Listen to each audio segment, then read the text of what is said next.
Puji nama Tuhan. Saudara, tanpa terasa kita ini sudah di bulan ke-11, di minggu yang ketiga. Sebentar lagi kita akan masuk dalam persiapan perayaan Natal sekaligus ulang tahun gereja kita. Saudara, kita di bulan November ini sedang belajar tentang warna-warni kehidupan. Dan tema kita hari ini adalah warna yang sejati.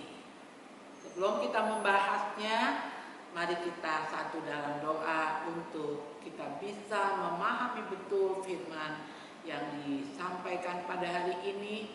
Sebab ketika kita memahaminya dengan baik, maka itu akan menjadi rema, ya, dan itu akan menggerakkan hidup kita untuk menghidupkan firman itu dalam kehidupan sehari-hari.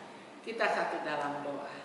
Bapa, kami mengucap syukur untuk kebenaran firman yang sebentar akan dibagikan, yang membentuk kami ke arah seperti Kristus, semakin dewasa secara rohani, mengalami pertumbuhan rohani dari hari ke hari. Dan setiap firman yang disampaikan menjadi berkat untuk menghidupkan firman itu dalam pola gaya hidup kami sehari-hari, sehingga orang bisa melihat Engkau di dalam kehidupan kami. Oleh sebab itu Engkau mengurapi hamba lagi pada hari ini dengan kuasa, wibawa, otoritas Allah, mengurapi lagi seluruh jemaat-Mu dengan hati seorang murid yang mau diajar, dibentuk, disempurnakan ke arah Engkau. Roh Kudus, mari manifestasikan kuasa-Mu sepanjang pemberitaan firman, sehingga kami boleh makin kuat di dalam Engkau, makin dewasa di dalam Engkau. Terima kasih Bapa, kami siap diberkati kebenaran firman-Mu. Haleluya, amin. Baik, puji nama Tuhan. Saudara, hari ini tema kita warna yang sejati. Terus menyempurnakan pelajaran yang minggu lalu, tunjukkan warna-Mu. Nah, hari ini warna yang sejati. Kata sejati itu artinya apa, saudara? Kekal, ya, yang bisa dipertahankan, tidak pudar warnanya, tidak hilang warnanya. Dia paten, dia sejati. Nah, kita akan membuka itu dalam Yakobus pasal yang pertama, ayatnya yang pertama sampai dengan ayatnya yang ke-8, ya. Di sana kita baca perikopnya, salam dari Yakobus hamba Allah dan Tuhan Yesus Kristus kepada kedua belas suku di perantauan. Ini berarti surat dari Yakobus, ya, untuk bangsa Israel, 12 suku di perantauan. Lalu di ayat yang kedua itu perikop baru lagi, iman dan hikmat. Saudara-saudaraku, anggaplah sebagai suatu kebahagiaan apabila kamu jatuh ke dalam berbagai-bagai pencobaan. Sebab kamu tahu bahwa ujian terhadap imanmu itu menghasilkan ketekunan. Dan biarkanlah ketekunan itu memperoleh buah yang matang, supaya kamu menjadi sempurna dan utuh dan tak kekurangan suatu apapun. Tetapi apabila di antara kamu ada yang kekurangan hikmat, hendaklah ia memintakannya kepada Allah, yang memberikan kepada semua orang dengan murah hati dan dengan tidak membangkit-bangkit. Maka hal itu akan diberikan kepadanya. Hendaklah ia memintanya dalam iman, dan sama sekali jangan bimbang, sebab orang yang bimbang sama dengan gelombang laut yang diombang-ambingkan kian kemari oleh angin. Orang yang demikian janganlah mengira bahwa ia akan menerima sesuatu dari Tuhan, sebab orang yang mendua hati tidak akan tenang dalam hidupnya. Sampai sejauh itu ayat firman yang kita baca, dan sekarang mari kita mau mengupasnya satu demi satu. Saudara yang kekasih, hari ini ingat tema kita adalah warna yang sejati, warna yang paten, yang tidak luntur, yang tidak bisa digantikan, ya, dia abadi, dia paten, ya. punya nilai kekekalan. Nah, Tuhan ingin iman saudara dan iman saya adalah iman yang kekal. Itu harus dipertahankan, ya. Saudara, kita ingat beberapa waktu lalu, berapa tahun lalu ya, di negara kita booming masalah soal batu akik ya. Setiap daerah punya batu-batu bernilai, juga kita di Papua ya. Dan ada berbagai macam jenis, ragam warna. Batu akik bisa tampak mengkilap dan memunculkan warna nan indah setelah melewati proses pemotongan dan penghalusan oleh ahlinya. Dari semula berupa bongkahan batu menjadi benda istimewa dan berharga. Wow, saya ingat waktu peristiwa itu ya, berapa tahun yang lalu ya, 2-3 tahun yang lalu ya. Itu di mana-mana orang duduk jual batu dalam bentuk potongan-potongan. Karena saya tidak memahami soal batu, saya pikir ini orang-orang macam bodoh-bodoh gitu ya, uang juta-juta bayar batu sebesar ini, remote AC lebih panjang lagi, ada yang bentuknya bongkahan ya. Wah, kalau saya ya daripada uang itu jutaan dibeliin batu ya dipakai untuk pekerjaan Tuhan boleh ya.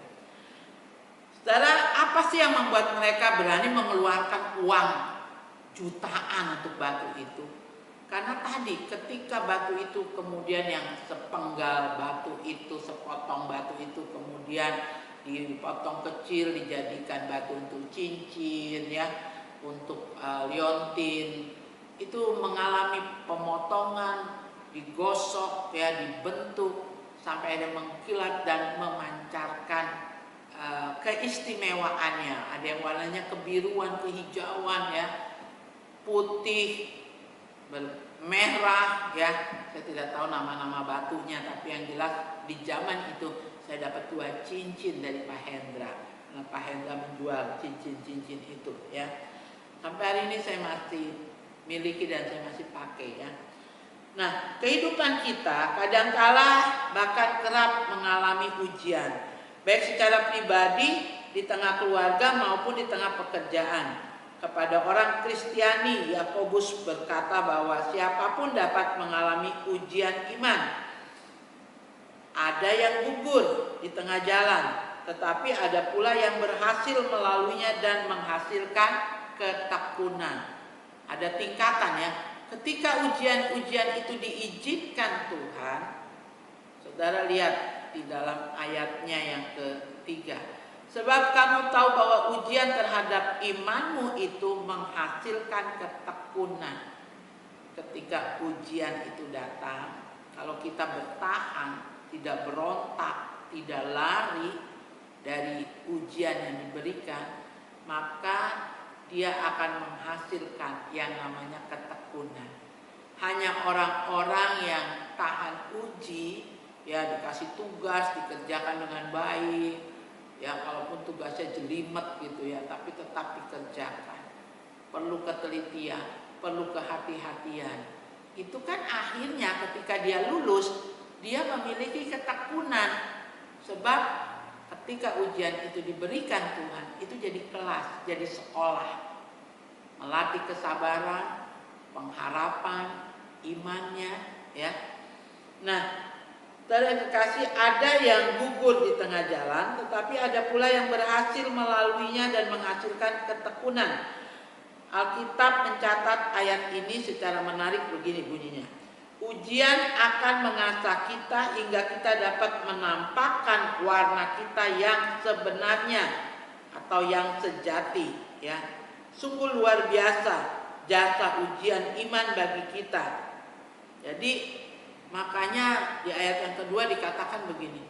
Saudara-saudaraku, kata Yakobus, anggaplah sebagai suatu kebahagiaan apabila kamu jatuh ke dalam berbagai pencobaan. Ini bukan jatuh disengaja ya. Ini jatuh, di situ dikatakan berbagai pencobaan, dicoba, diuji. Waktu saya gadis, saya juga kerja di perusahaan air mineral Aqua ya.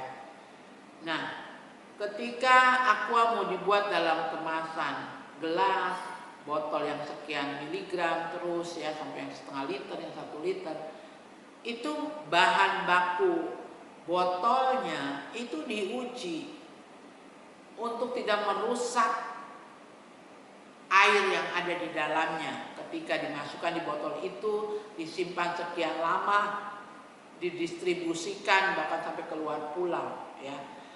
Nah, ketika botolnya ini kemasannya akan dimasukkan air mineral, itu ada mesin mengukur kelenturan plastiknya, dibanting, dia tidak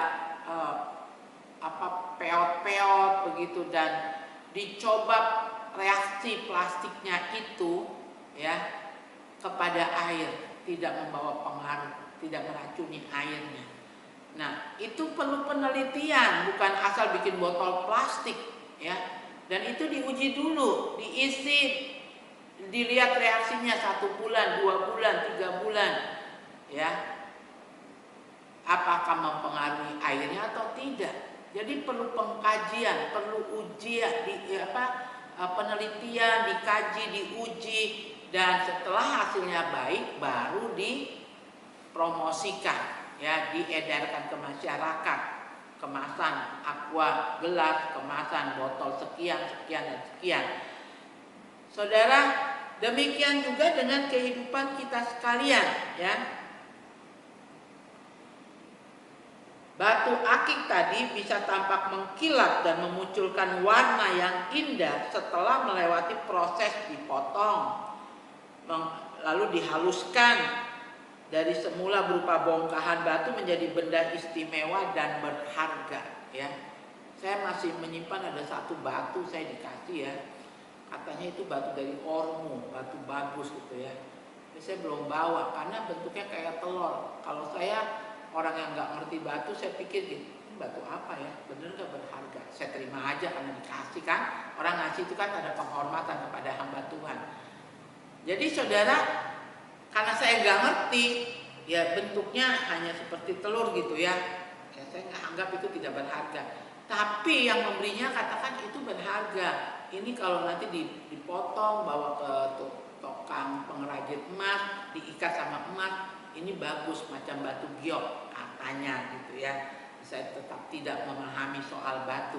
Tapi yang jelas kalaupun itu nggak berharga bernilai seperti batu giok dari China sana ya, yang jelas itu batu kan kalau dibilang dari Ormu, diambil dari alam yang liar ya, dari kali-kali, mungkin dari gunung-gunung kah, saya tidak tahu, terus diangkat, dibersihkan, dibelah sampai berbentuk seperti telur ya.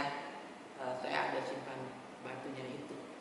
Nah, saudara yang dikasih, itu baru dibentuk jadi seperti telur. Kalau sekarang dibawa ke toko emas, ke tukang emas, lalu diperkecil, dipotong kecil, dijadikan liontin ya, mungkin akan bagus karena bentuk telur itu besar kan, jadi bisa dipakai liontin, cincin, gelang lagi ada batunya jadi 1 set.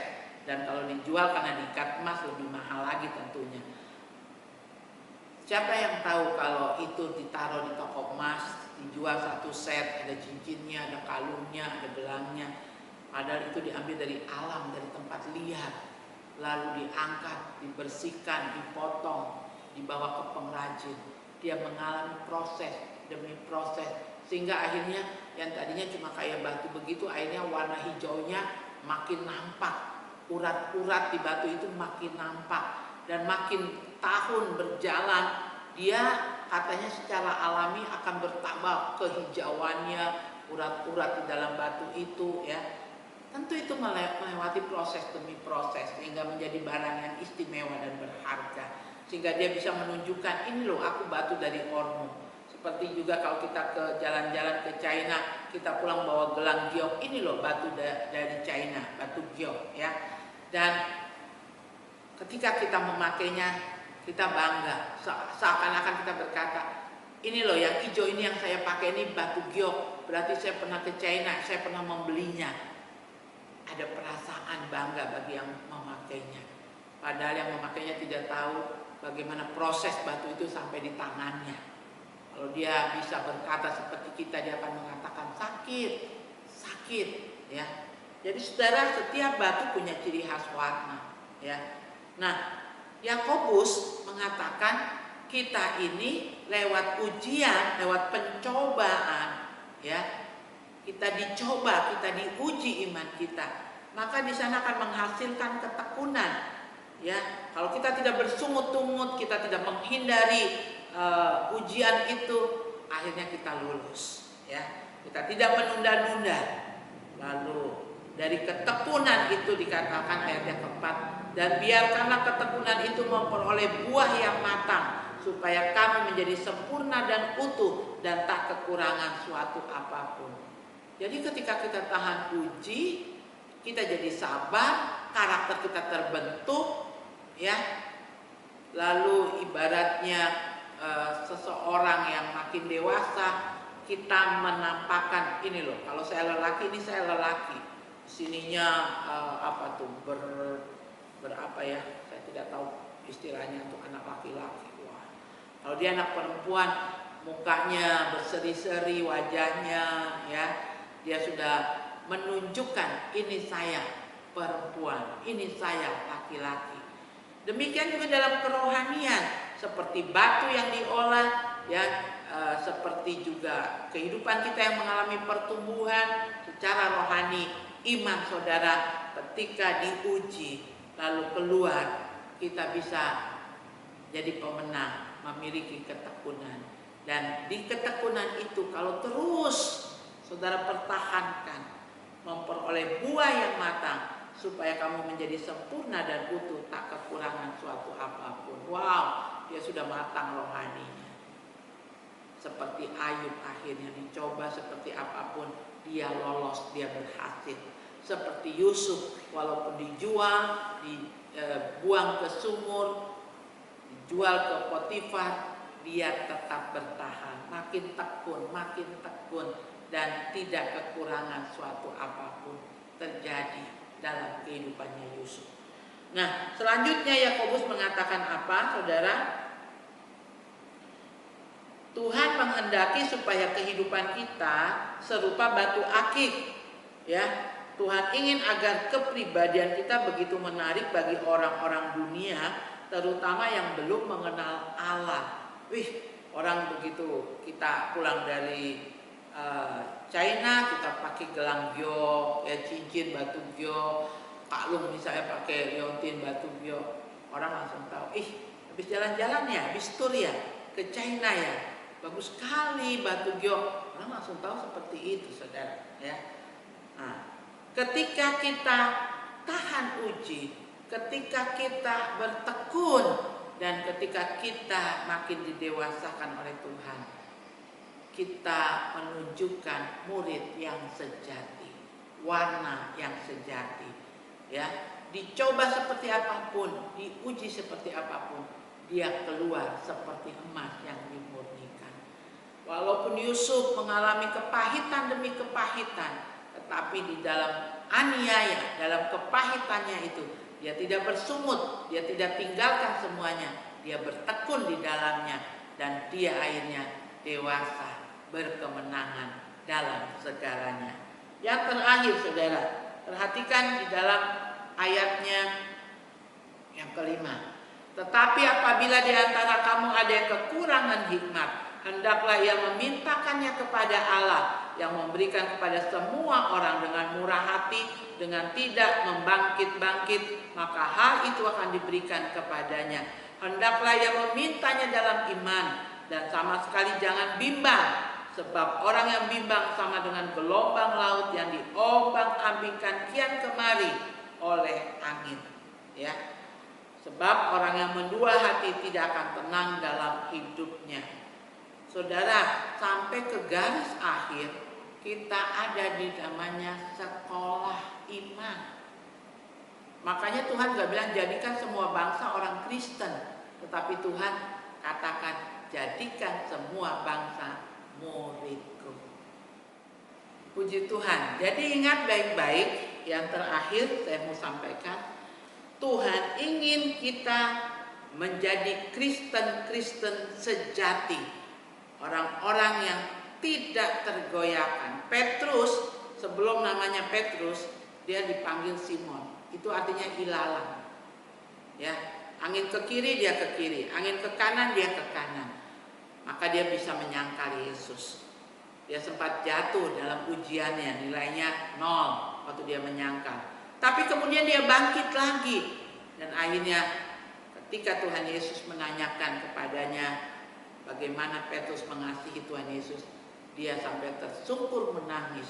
Sejak itu Tuhan katakan, di atas batu karang gereja akan dibangun. Diganti nama jadi Petrus. Petrus artinya apa? Batu karang. Ya. Jadi jangan sedih kalau lagi dalam bergumul, jangan kecewa sama Tuhan, jangan bersungut. Sebab itu adalah ujian iman untuk memperlihatkan apakah kita tegar, kita kuat, bertekun di dalam setiap pergumulan itu sampai akhirnya didapati kita kuat dalam iman. Jangan mendua hati. Ya, tidak akan tenang dalam hidupnya kalau orang yang mendua hati. Seperti apa orang yang mendua hati dikatakan orang yang bimbang sama dengan gelombang laut yang diombang-ambingkan kian kemari oleh angin. Ya, seperti ilalang yang diombang-ambingkan dengan angin. Mari jadilah orang-orang yang kuat di dalam Tuhan. Ya, tetap kuat. Katakan Tuhan, pujilah aku Tuhan. Cobalah aku Tuhan, selidiki batinku dan hatiku, mataku tertuju padamu. Pandang Yesus dalam setiap ujian yang diberikan, pencobaan-pencobaan itu untuk menghasilkan ketekunan. Ketekunan untuk bisa engkau tahan dalam ujian dan lolos sampai di garis akhir kita berhenti jadi seorang murid. Entah Tuhan datang di awan-awan atau kita dipanggil. Sebab itu kalau saudara nggak mau jadi murid, nggak mau diuji, saudara nggak akan naik kelas. Ya, ingat jalan ke surga itu sempit dan susah, sakit, air mata. Tapi kalau engkau bertekun di dalamnya, kau akan mampu keluar sebagai pemenang. Kita beri kemuliaan bagi Tuhan Yesus. Mari kita tunduk kepala kita satu dalam doa. Bapa, kami mengucap syukur buat kebenaran firman-Mu. Biarlah kami jadi orang-orang yang menunjukkan warna yang sejati, identitas yang sejati sebagai murid-Mu Bapa. Di akhir zaman ini, dunia akan mengenal identitas kami, warna kami. Kami adalah murid yang sejati di mata Tuhan dan di mata orang-orang di sekitar kami. Bapa, memberkati keadaan jemaat-Mu yang beribadah di rumah, memberkati juga yang beribadah di gereja. Biarlah warna kami makin nampak kepada dunia yang ada di sekitar, membawa orang datang kepada Tuhan lewat warna yang kami tampilkan. Berkati Tuhan semua pelayan-pelayan di ibadah gereja, ibadah di rumah yang bisa menayangkan YouTube ini. Tuhan, Engkau berkati apa yang mereka sudah siapkan. Memberkati juga semua program-program untuk akhir tahun.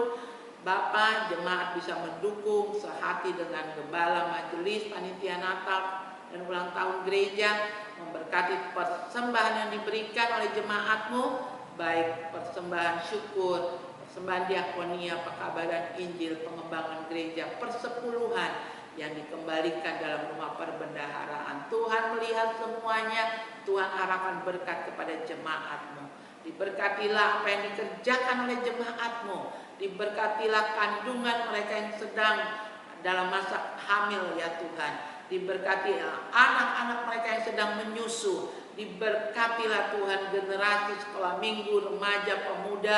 Diberkatilah Tuhan kami orang-orang manula yang sudah di atas 60 tahun tetap sehat, terpelihara. Kalau ada yang sakit Tuhan jamah, Tuhan menyembuhkan. Dan apapun yang kami kerjakan dibuat Tuhan berhasil. Jauhkan kerugian, kegagalan dari umat-Mu ya Bapa. Kami berdoa buat kota kami Jayapura, kami berdoa untuk tanah Papua, bangsa negara kami Indonesia. Juga kami berdoa untuk Sinode Gereja Betel Indonesia di mana kami ada di dalamnya. Terima kasih Bapa di dalam surga. Saudara-saudara yang kekasih di dalam Tuhan, arahkan hidupmu. Biarlah kasih Allah Bapa, kasih Tuhan Yesus dalam persekutuan Roh Kudus-Nya turun atas kita semua dengan melimpahnya, tinggal tetap dalam hidup kita dan membawa kita berjalan dari satu kemenangan kepada kemenangan lainnya, dari pada saat siang ini sampai Maranatha. Haleluya. Amin.